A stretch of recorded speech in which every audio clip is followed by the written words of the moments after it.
Le papa se fâche et nous récupère pour nous amener dans une maison dont je vous ai parlé hier, où j'allais mourir de faim. Donc à la suite de ça. Bon, maintenant, quand je suis au collège Saint-Paul, en 59, c'est alors là les vrais troubles. Avant que tu n'arrives, parle-nous de ta période dans cette maison-là, là où tu avais faim. Là alors, mon ami, mon père m'amène dans cette maison. Il pleut partout. Le papa qui est propriétaire de cette maison, et sa femme et ses enfants, lui il est catéchiste. Il n'a rien. On meurt de faim. Donc quand je vais là-bas, comme on mourait de faim, il fallait donc que j'aille au village tous les samedis, m'approvisionner pour toute la semaine. Mais quand j'arrive, ce que j'ai apporté, mais les autres aussi, ils ont droit. Là, il y a pour un, il y en a pour tout le monde. Voilà, donc, j'ai failli mourir de faim là-bas. De telle sorte que j'ai négocié, voilà, hier, je ne vous ai pas dit ça. J'ai négocié avec la direction du collège Saint-Paul pour aller manger après les internes au réfectoire. C'est-à-dire que quand les internes ont fini de manger, bon, il y a le reste de nourriture. Il y a les externes que l'on avait agréés et qui venaient par la suite manger aussi. Et c'est la même chose. Bon, les autres se sont servis. Il reste comme dans le buffet là. Quand on sait, il reste, donc on ne peut pas jeter. Donc nous, c'est comme ça que j'ai pu manger toute la semaine pour pouvoir tenir jusqu'à la fin de semaine pour aller au village et chercher mes provisions. Et ça, c'était uniquement à midi, ce n'était pas matin et soir. Donc, j'allais au village tous les samedis pour chercher à manger. Et ça, ce qui fait que, pour entrer en 5e, j'ai eu à peine 10,5 de moyens. Alors que moi, j'ai toujours été premier, depuis l'école primaire, beaucoup moins de tout ça là. Donc, je décide donc maintenant de ne plus habiter cette maison-là. Je m'en vais donc négocier avec un autre tuteur que je connaissais par ailleurs. Et je lui demande de tenir ma chance spéciale d'un fonctionnaire, donc qui était à l'aise, une belle maison. Et cette décision elle est en désaccord avec la décision. Quand je prends cette décision, je négocie, j'ai mon accord. Quand je rentre au village, je dis à papa que non, cette maison-là, je ne veux plus l'habiter. Parce que là, moi, je ne peux plus. Il me dit que mon ami, ici, là, c'est moi qui décide. Cette maison, je voudrais même l'acheter. Et si j'achète, il faut que quelqu'un habite là. Tu as intérêt à rentrer là-bas. Je lui dis que jamais. Pendant 3 mois, toutes les vacances, c'était dès qu'il se levait, s'il se levait le matin, il m'appelle. Alors je dis jamais. Il dit oui, tu viens montrer la tête, tu le sais, c'est aux autres ici. Hein, tu viens nous montrer la tête. Je dis que papa, c'est pas la tête. Moi, je te dis que si je continue dans cette maison-là, c'est la perte. Je suis en perdition. Alors, qu'est-ce que j'ai fait? J'ai fait plutôt la ruse. J'ai vu que si je continue avec le bras de fer avec lui, on aboutira à rien. Vers la fin des vacances, j'ai dit ok, je vais lui dire que je suis d'accord pour rentrer là-bas. Et j'ai mis en place une stratégie. J'ai dit bon, comme je vais rentrer au moins 10 jours avant, et je vais lui demander de l'argent pour faire l'inscription. Comme ça, s'il me donne de l'argent, et comme je sais que si je fais mon inscription, ça peut me permettre de fréquenter même tout le trimestre. Dès qu'il me donne l'argent, quand je pars, je sors de là, je monte et je m'en vais seulement déménager pour aller chez Papa Etienne. C'est ce que j'ai fait. La monnaie n'a jamais changé. La monnaie n'a jamais changé. La monnaie n'a jamais changé. Vas-y, continue donc. Donc, quand donc je prends ce déménage, je vais chez Papa Etienne. Le lendemain, il est au courant. puisque le type, il se voyait tout le temps. Et ton fils, là, il est passé où? Il ne peut plus Non, souffrir. il va raconter Mon à mon esclave. père il va raconter à mon père que bon, mais Robert est venu hier soir, il a pris toutes ses affaires, il est parti. Ouais. Bon, on va lui dire il est parti, je ne sais pas. Et c'est seulement qu'il est venu, il a fait ses valises et il est parti. Mais tu n'as pas coupé le bois, quelque chose comme ça, que tu... Oui, puisque pour donner l'impression à papa que je voulais intégrer cette maison, comme le sommier de mon lit était pourri, Voilà. j'ai dû couper les bambous aux dimensions du sommier et j'ai fait un fagot pour lui donner l'impression que j'allais là-bas arranger mon lit, essayer de faire aussi la toiture pour qu'il ne pleuve plus. Et quand il a vu ça, il était content. Mais quand j'ai quitté la maison à 300 ou 200 mètres, j'ai jeté ce truc dans la brousse. Et je suis Après, tu t'es donné de l'argent. Non, mais il m'avait donné de l'argent déjà. Donc, dès que j'arrive, je m'en vais m'inscrire. Et à la rentrée arrive, il ne me voit pas. Mais il devient fou. Mais moi, avec mon inscription et mes livres de 6e, j'ai fait l'échange avec certains livres de 5e, ce qui me permettait d'aller à l'école tranquillement. Il manquait compléter 1 ou 2, 3 livres. Ça ne m'empêchait pas de pouvoir regarder chez les autres, tout ça, apprendre des trucs. Donc il est au village, il attend. La rentrée arrive. 1 semaine, 2 semaines, mais le type il ne me voit pas, il dit que c'est pas possible. Donc, non, j'ai même sauté, c'est-à-dire que dès que j'ai fait cette opération, je suis allé pour qu'il me se décharge. Je suis allé au marché de Bafan où il arrivait toutes les semaines à un seul endroit avec ses amis. Donc je suis allé là-bas pour me confronter à lui. Et je savais que si on était seul, il allait me battre seulement. Quand je me présente, il était assis au milieu de ses amis. Dès qu'il me voit, il saute comme un lion. Alors tous les autres lui disent qu'est-ce que c'est quoi? Qu'est-ce que l'enfant a fait? Bon, il s'est calmé un peu. Il n'a fait que parler.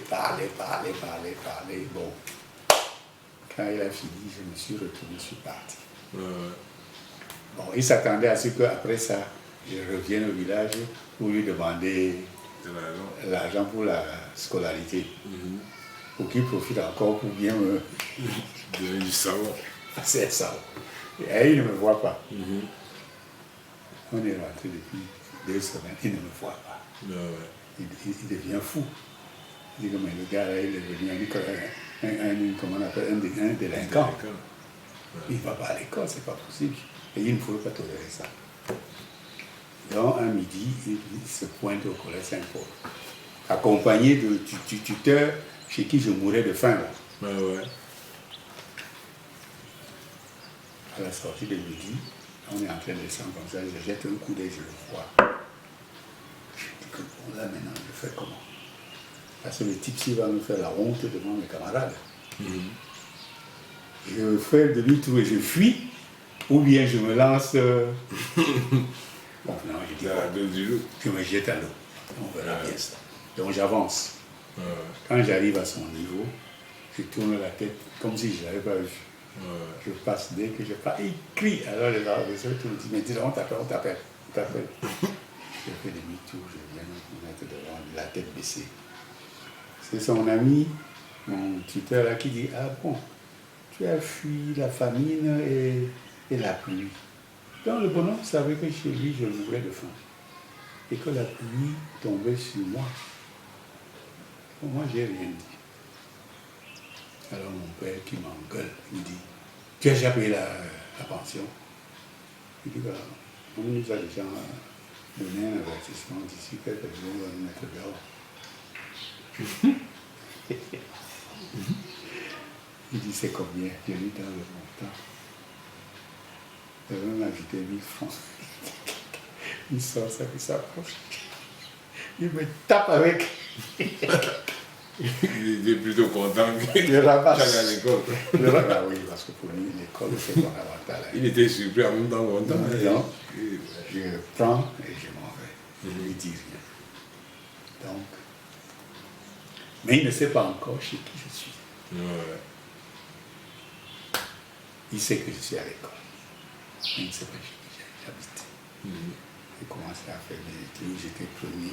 Je suis redevenu la personne que je suis, c'est-à-dire major, premier, ainsi de suite. Et le journal du collège, chaque semaine sortait avec mon nom. Donc, il a mené sa propre enquête juste à découvrir avec qui j'étais. Il a essayé de lier d'amitié avec lui. Et finalement, il s'est présenté, il a parlé. Et quand mon tuteur est rentré à lui, il me dit, j'ai vu ton père. Il dit, ah oui, il est venu à bureau, là, on a causé, il est très gentil. Il dit, dans mon cœur, comment ça va? Donc, vous connaissez, ça fait régler. Et c'est comme ça que bon, j'étais là jusqu'en classe de 4e. Et c'est en 4e que les maquisards sont arrivés à Bafon. Et la version là où ton papa te dit qu'il ne va te reconnaître que quand tu auras le bac. Oui, là c'est après. Ah, là c'est après. C'est-à-dire que quand on vient casser le collège Saint-Paul, on tue le père Gilles, on tue les gens. Nous, on sort le matin, on veut aller à l'école, on voit des cadavres partout. C'est à ce moment-là que le collège est fermé. Papa part du village pour venir me récupérer. Et il m'amène au village. Je suis au village, on attend que la rentrée arrive pour qu'on rentre à l'école. La rentrée n'est jamais arrivée. Il y avait même un blocus entre Bafan et le village. Donc on pouvait parler du village à Bafan ni de Bafan au village. C'est pendant ce temps qu'un de ses amis, deux de ses amis qui étaient dans l'UPC, qui écumaient toutes les campagnes, sont venus lui demander que je vienne avec eux pour les aider dans le secrétariat du mouvement. Et c'est ainsi que je me suis retrouvé au maquis. En tant que secrétaire. J'ai fait 1 an au maquis, en tant que secrétaire. Donc j'ai perdu l'année, c'est-à-dire l'année 59 où j'étais en 4e. Donc, quand je rentre du maquis en 60, ayant perdu 1 an, c'est à ce moment-là qu'il faut que je descende à Douala pour poursuivre mes études.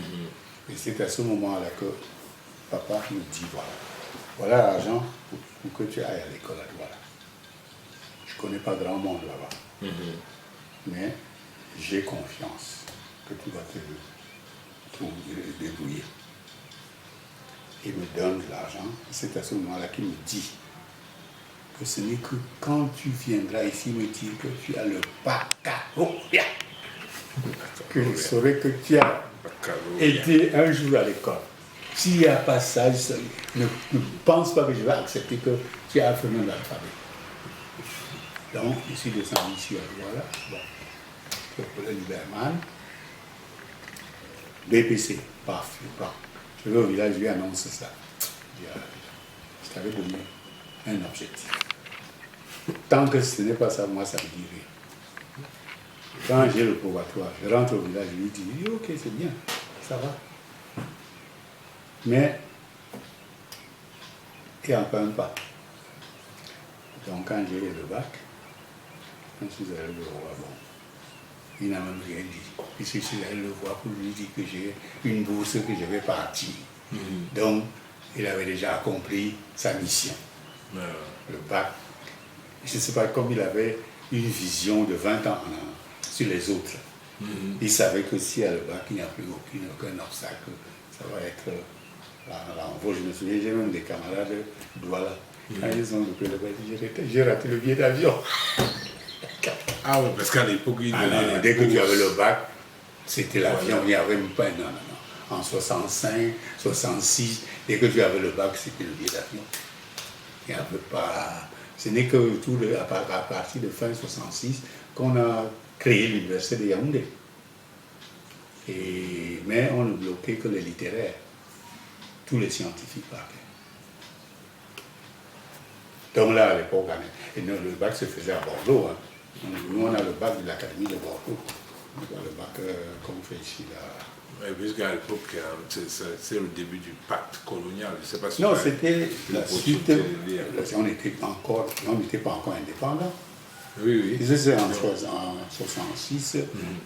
Bon, on a eu les livraisons en 60, mais jusqu'en 70, on était encore à l'Académie de Bordeaux. Tous les diplômes se faisaient là-bas. On faisait des épreuves là-bas. On envoyait sur les plis scellés et on ouvrait ça que dans les salles. Et tous les profs étaient des Français. Donc, évidemment, on n'avait que des Français, des prêtres. Au collège, le collège Jos, il n'y avait que les Français, puisque même les petits Français fréquentaient là-bas. Donc, c'était exactement la même chose qu'en France. Donc, on est en train de parler en quelque sorte de ta vie. Professionnelle d'abord. Ouais, maintenant tu veux parler de ta vie professionnelle. On parlait de ta vie durant comment tu as grandi. Donc maintenant tu arrives à ta vie professionnelle. Okay. Ouais, bon, professionnelle. Bon, j'ai fait l'université de Rome. J'ai eu un doctorat en génie chimique. Et j'ai été assistant là-bas pendant l'année 74. Je suis rentré en 75 et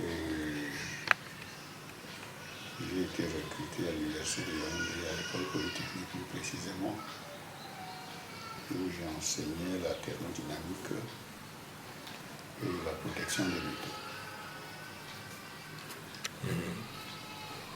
Mais j'y suis pas resté longtemps parce que les conditions des enseignants n'étaient pas comme je voulais.